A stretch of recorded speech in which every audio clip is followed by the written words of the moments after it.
From the very moment of its creation in 1867, the Austro-Hungarian Empire carried within it the seeds of its own destruction. Historians still debate whether it could have survived even a century, but the prevailing view is that its fate was sealed from the start. The empire was born as a constitutional dual monarchy, uniting Austria and Hungary under one crown.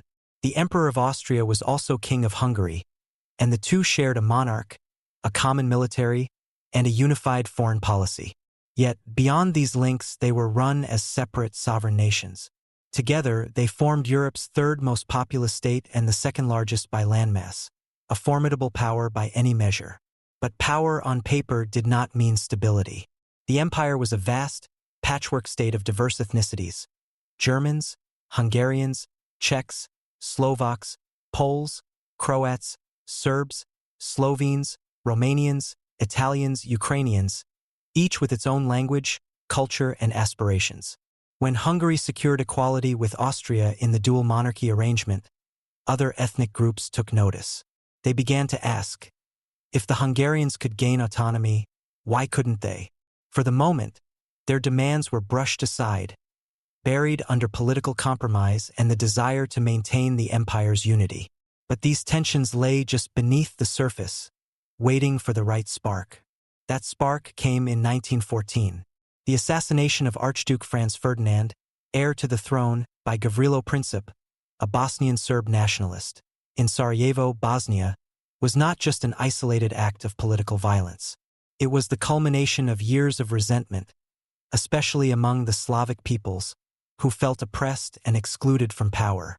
Whether Princip acted alone or with support from Serbia, the assassination shattered the fragile balance holding the empire together. Determined to show strength, Austria-Hungary declared war on Serbia. But fighting a major war required unity, and unity was something the empire simply did not have. Its military was a mismatched force of many ethnic and linguistic groups, commanded largely by German-speaking Austrians and Magyar Hungarians.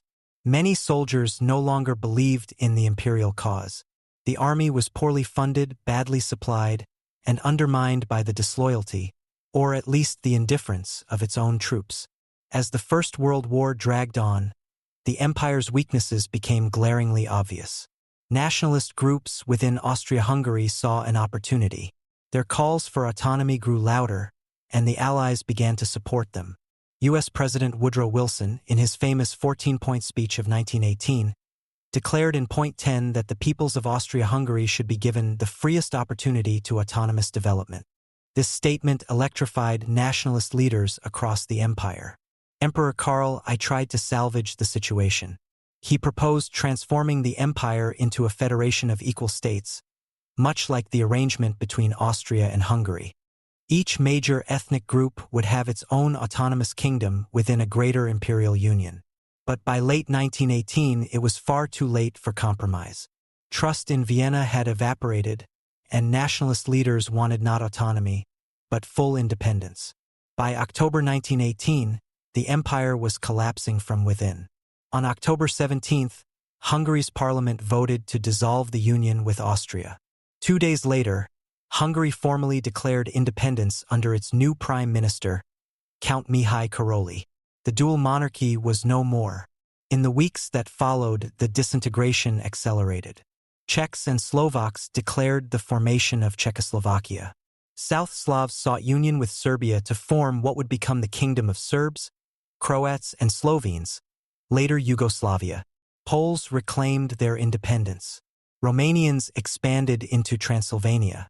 On November 11, 1918, the same day Germany signed the armistice ending the First World War, Emperor Karl renounced any role in Austrian politics. The next day, the Republic of German Austria was proclaimed. Hungary, meanwhile, became the Hungarian Democratic Republic. The treaties that followed carved the empire into pieces. The Treaty of Saint-Germain in 1919 set Austria's new borders, stripping away about 60% of its former territory and forbidding union with Germany. The Treaty of Trianon in 1920 was even harsher for Hungary, which lost around 72% of its pre-war lands. The rest of the former empire was divided among the new or expanded states of Czechoslovakia, Yugoslavia, Poland, Romania, and Italy. The fall of Austria-Hungary is easy to describe as a chain of events. Nationalist uprisings, military defeat, diplomatic isolation, and finally treaties that formalized its demise. But the deeper question, why the empire fell, goes beyond the immediate crisis of the First World War. Some argue it was doomed from the beginning. The empire's ethnic diversity, while culturally rich, was politically combustible. Nationalism, the belief that each people should have its own nation-state, was on the rise across Europe in the 19th and early 20th centuries. In Austria-Hungary, this meant that once one group, the Hungarians, secured equal status, others would inevitably demand the same. The assassination of Franz Ferdinand was one symptom of this nationalist fever, not its cause. During the war, loyalty to the empire among many of its soldiers and citizens eroded even further. The Allies' open support for separatist movements only accelerated the process. By the war's end, the imperial project had lost all legitimacy in the eyes of its own people. Thus, when the collapse came, it was swift and final. The Habsburg Empire, which had ruled Central Europe for centuries, vanished almost overnight, replaced by a map of new states drawn along ethnic lines. Austria-Hungary's story is one of power without cohesion, size without unity, and ambition undone by forces it could not control. In the end, it was not just defeated on the battlefield.